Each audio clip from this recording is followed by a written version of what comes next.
Hello, good morning, जय मसीह की दोस्तों। हमारे यूट्यूब चैनल विजय समुएल ऑफिशियल पर आपका स्वागत है।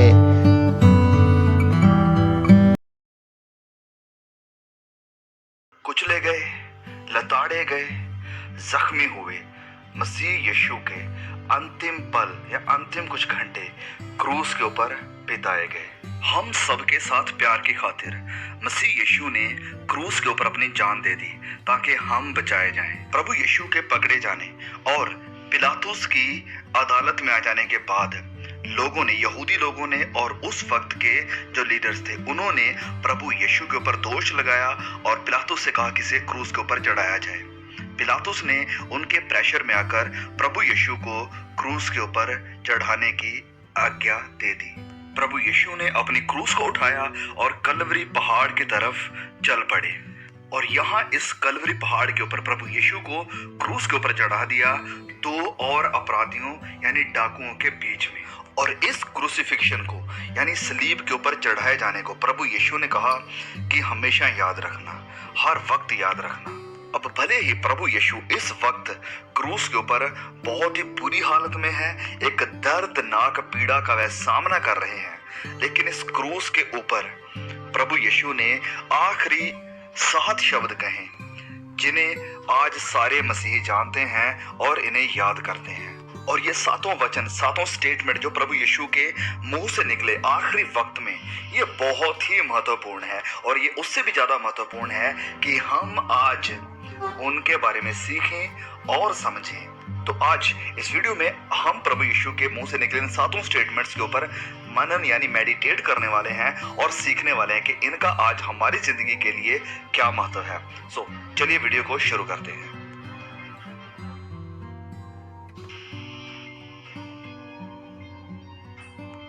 सबसे पहला वचन जो प्रभु यीशु के मुंह से निकला वो था कि हे पिता, इन्हें क्षमा कर, क्योंकि ये जानते नहीं कि क्या कर रहे हैं।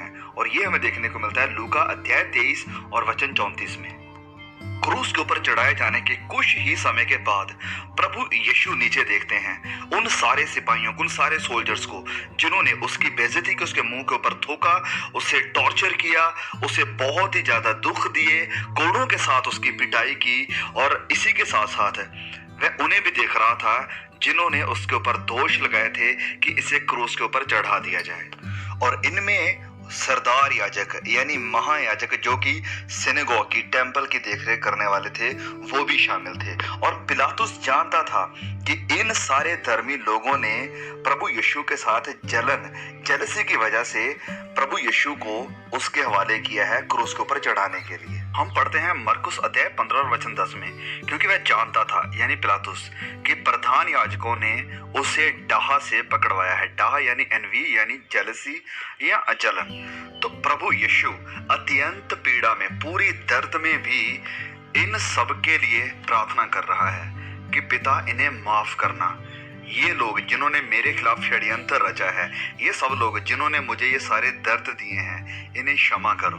क्या इससे बड़ी दया और मर्सी या प्यार कहीं देखने को मिल सकता है कि अपने सताने वालों के लिए, अपने मारने वालों के लिए दुआ करनी कि पिता, इन्हें क्षमा कर। प्रभु यीशु ने ये एक मॉडल सेट किया हमारे लिए कि उसने सिर्फ जो बातें सिखाई थी माफ करने के ऊपर, ये सिर्फ बातें ही नहीं थी, वरन उन्होंने प्रैक्टिकली से करके भी दिखाया कि ये कैसे मुमकिन है। प्रभु यीशु ने अपनी पूरी मिनिस्ट्री के दरमियान अपनी शिक्षा में माफी के ऊपर बहुत जोर दिया था। कई बार उन्होंने माफी के बारे में सिखाया। और जब हम प्रभु वाली प्रार्थना के बारे में भी देखते हैं तो उसमें भी प्रभु ने माफी के बारे में सिखाया कि पिता, हमें माफ कर जैसे हम अपने अपराधियों को माफ करते हैं। मत्ती अध्याय 6 और उसके वचन 12 में हम वचन में देखते हैं कि जब पतरस प्रभु यीशु के पास आया और पूछने लगा कि मुझे किसी को कितनी बार माफ करना चाहिए, तो प्रभु यीशु ने उससे कहा कि 70 बार के 70 गुणे। हम इसे वचन से पढ़ते हैं, मत्ती अध्याय 18 और उसके वचन 21 से लेकर 22 तक में पढ़ेंगे। मैथ्यू चैप्टर 18 वर्स 21 to 22 लिखा यहाँ पर। तब पतरस ने पास आकर उससे कहा कि हे प्रभु, यदि मेरा भाई अपराध करे तो मैं कितनी बार उसे क्षमा करूं? क्या 7 बार तक? तो यीशु ने उससे कहा, मैं तुझसे ये नहीं कहता कि 7 बार, 7 बार नहीं वरन 7 बार के 70 गुणे तक। तो जब प्रभु यीशु ने अपने दर्द में क्रूस से चिल्लाते हुए कहा कि पिता इन्हें माफ कर, ये नहीं जानते कि क्या करते हैं, तो मैं सोचता हूं कि प्रभु यीशु के दिमाग में कौन लोग होंगे। क्या वो यहूदी लोग थे? क्या वो मजहबी लीडर थे? क्या वो रोमी सिपाही थे? क्या वो उसके चेले थे जो उसे छोड़कर भाग गए थे? क्या वो यहूदा इस्करियोती था? या क्या वो पतरस था जिसने प्रभु यीशु का 3 बार इनकार कर दिया था? या हम सब लोग थे जिन्होंने कंट्रीब्यूट किया था प्रभु यीशु की इस मौत के लिए या बलिदान के लिए, क्योंकि वह हमारे गुनाहों को लेकर क्रूस के ऊपर था। अब इस सब का आज हमारी जिंदगी के लिए क्या मायने हैं, हम क्या सीख सकते हैं? तो हो सकता है कि आपके रिलेशन में, आपके परिवार में, आपके चर्च में किसी ने आपको बहुत हर्ट किया हो, या आपके किसी भाई बहन ने आपको हर्ट किया हो, या आपके किसी एक्स ने आपको हर्ट किया हो, लेकिन आप अभी भी उस सारी नफरत को, उस सारे दर्द को, उस सारी तकलीफ को पकड़े हुए हैं, अपने हृदय में छिपाकर या इसे रखा हुआ है। लेकिन अब वक्त है, इस वक्त में जब हम प्रभु यीशु की क्रूस को याद कर रहे हैं, ये वक्त है कि हम उस सारी नफरत को निकालें, क्योंकि इब्रानी जो वर्ड यूज हुआ है माफी के लिए, उसका सिंपली मतलब है कि जाने देना, लेट इट गो। तो अपनी जिंदगी से, अपने अंदर से, अपने दिल से जो नफरत है, जो उनके प्रति कड़वाहट है, कोई भी हो सकता है, आपके चर्च का मेंबर हो या कोई भी, लेट इट गो, उसे छोड़ दें, निकाल दें, माफ कर दें। और अगर हो सके तो उस इंसान के पास जाएं, और अगर वह आपके पास आता है तो आप उससे मुंह फेरने के बजाय उनसे बात करें, और उनसे अगर वह माफी मांगते हैं तो उन्हें कहें कि आई फॉरगिव यू, मैं आपको क्षमा करता हूँ। ओके, तो दूसरा स्टेटमेंट या वचन जो प्रभु यीशु के मुंह से निकला था वो ये था कि मैं तुझसे सच सच कहता हूँ कि आज ही तू मेरे साथ स्वर्ग लोक में होगा। लूका अध्याय 23 वचन 43। तो हम यहाँ पर एक चीज देखते हैं कि सिर्फ मजहबी लीडर ही नहीं, सिर्फ यहूदी ही नहीं, सिर्फ रोमी सिपाही ही नहीं थे जो प्रभु यीशु का मजाक बना रहे थे या प्रभु यीशु को टॉन्ट कर रहे थे, वरन इन 2 अपराधियों में से एक ऐसा था जो प्रभु यीशु को ऐसे ही टॉन्ट कर रहा था या उसे निशाना बना रहा था। लेकिन इस पर दूसरे अपराधी ने, जो पहले अपराधी की बातें सुन रहा था, उसे कहा कि हम तो न्याय अनुसार दंड पा रहे हैं, क्योंकि हम अपने कामों का ठीक फल पा रहे हैं, पर इसने कोई अनुचित काम नहीं किया। तब उसने कहा, हे यीशु, जब तो अपने राज्य में आए तो मेरी सुधि लेना, मतलब कि मुझे याद करना। तो कितना बड़ा विश्वास दिखाया यहाँ पर इस अपराधी ने, इस डाकू ने, जो कि सच में एक क्रिमिनल था, और वह कह रहा है कि हम तो इस लायक हैं, हम तो इस क्रूस के लायक हैं, ना कि क्राइस्ट के, ना कि मसीही के। तो प्रभु यीशु ने अपने दर्द, अपनी तकलीफ की तरफ ना देखते हुए इस अपराधी की तरफ देखा और इसे कहा कि टुडे, आज ही तू मेरे साथ स्वर्ग लोक में होगा। तो यहाँ पर प्रभु यीशु ने क्रूस के ऊपर अपना दूसरा वचन बोला, और ये भी हमें देखने को मिलता है लूका रचित सुसमाचार अध्याय 23 में, और ये वचन भी माफी को लेकर था, पहला भी और ये दूसरा भी। और ये माफी अब एक अपराधी के लिए है, एक क्रिमिनल के लिए है। और ये वचन बोलते हुए, ये बात कहते हुए प्रभु यीशु अपने दैवी शक्ति को, अपनी डिविनिटी को, अपने खुदा होने को भी जाहिर कर रहे हैं, क्योंकि वह एक अपराधी के लिए, जिसने कि अभी अभी पश्चाताप किया है, उसके लिए वह पैराडाइज को, वह स्वर्ग लोक को खोल रहे हैं। और प्रभु यीशु मसीह का इस अपराधी को यह बात कहना कि आज ही तो मेरे साथ स्वर्ग लोक में होगा, हमें भी एक बहुत बड़ी उम्मीद देता है, हमें उद्धार की, साल्वेशन की उम्मीद देता है कि अगर हम अपनी नजरें, अपना फोकस प्रभु यीशु के ऊपर लगाएंगे, उससे माफी को मांगेंगे, तो हम आखिर में, अंत में हमेशा की जिंदगी उसके साथ बिताएंगे। ओके, तो ये था दूसरा शब्द या दूसरा स्टेटमेंट। अब हम देखते हैं तीसरा स्टेटमेंट जो प्रभु यीशु के मुंह से निकला था, और वो ये था, प्रभु यीशु ने अपनी मां की तरफ देखा और कहा कि हे नारी, देख, ये तेरा पुत्र है। और तब उसने चेले की तरफ देखा और उससे कहा कि देख, ये तेरी माता है।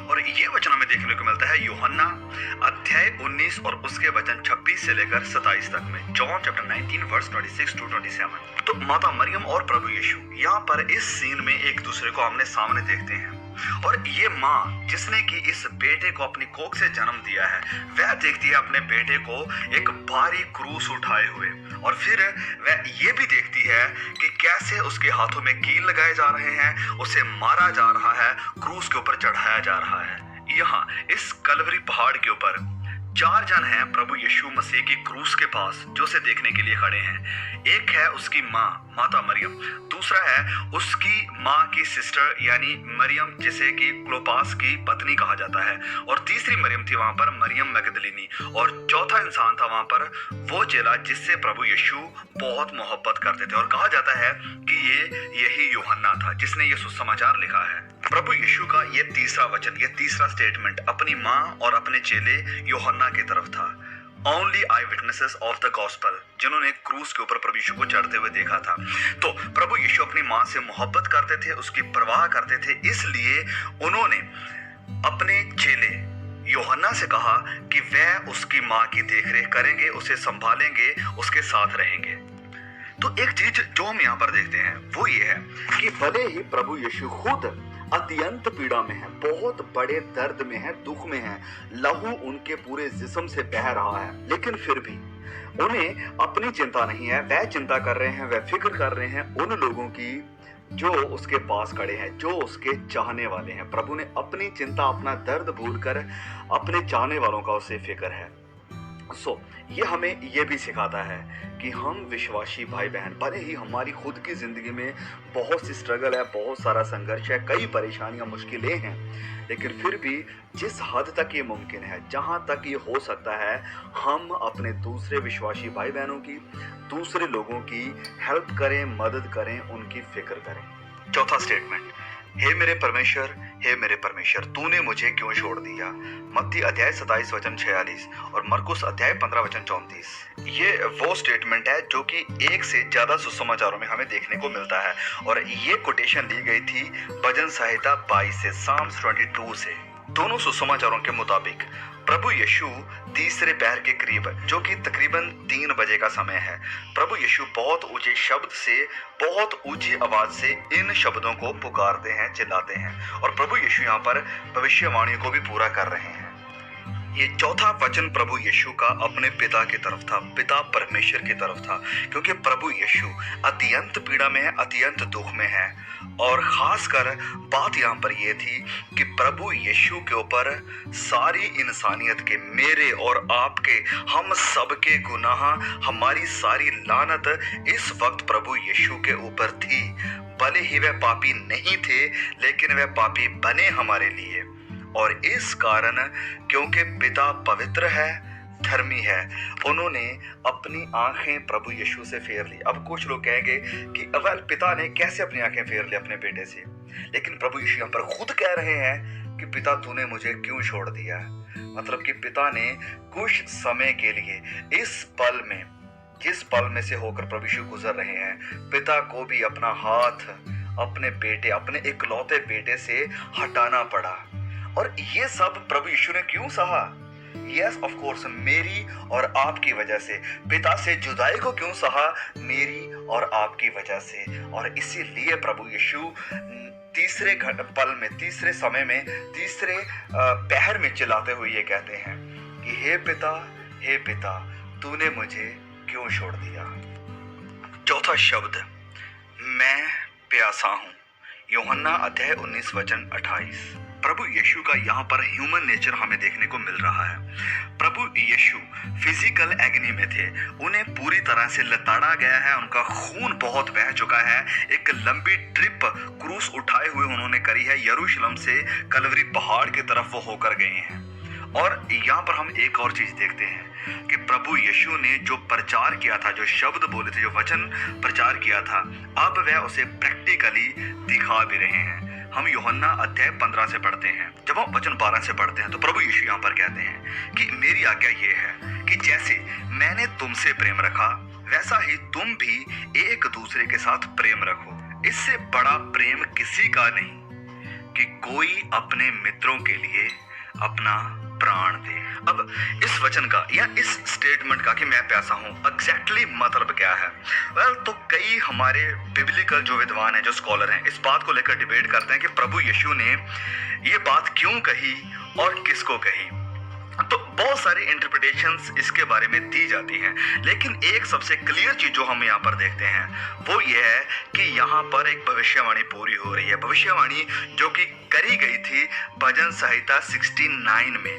तो प्रभु यीशु ने जब कहा कि मैं प्यासा हूं तो उन्होंने सिरका भिगोया और प्रभु यीशु को देने लगे। तो उस भविष्यवाणी में लिखा था कि जब मैं प्यासा था तो उन्होंने मुझे सिरका दिया।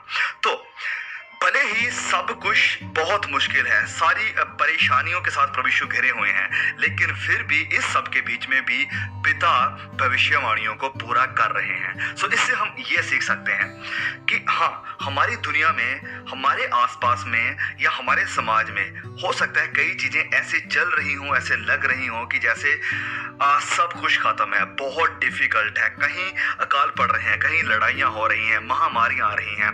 तो इस सब के बीच में भी पिता अपने प्लान को पूरा कर रहे हैं और बहुत सारी भविष्यवाणियों को हमारी नजरों के सामने पूरा कर रहे हैं। और दूसरी इंटरप्रिटेशन जो दी जाती है वो ये है कि प्रभु यीशु सच में प्यासे थे, सच में उन्हें जरूरत थी पानी की, लेकिन उनकी इस जरूरत को पूरा नहीं किया गया।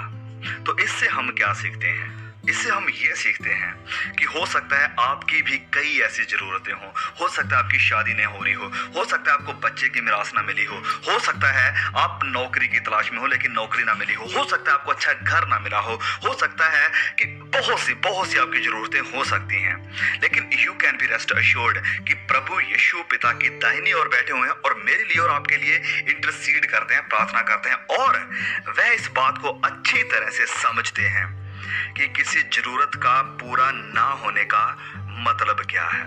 छठा वचन हम पढ़ते हैं यूहन्ना अध्याय 19 वचन 30 में, जॉन चैप्टर 19 वर्स 30।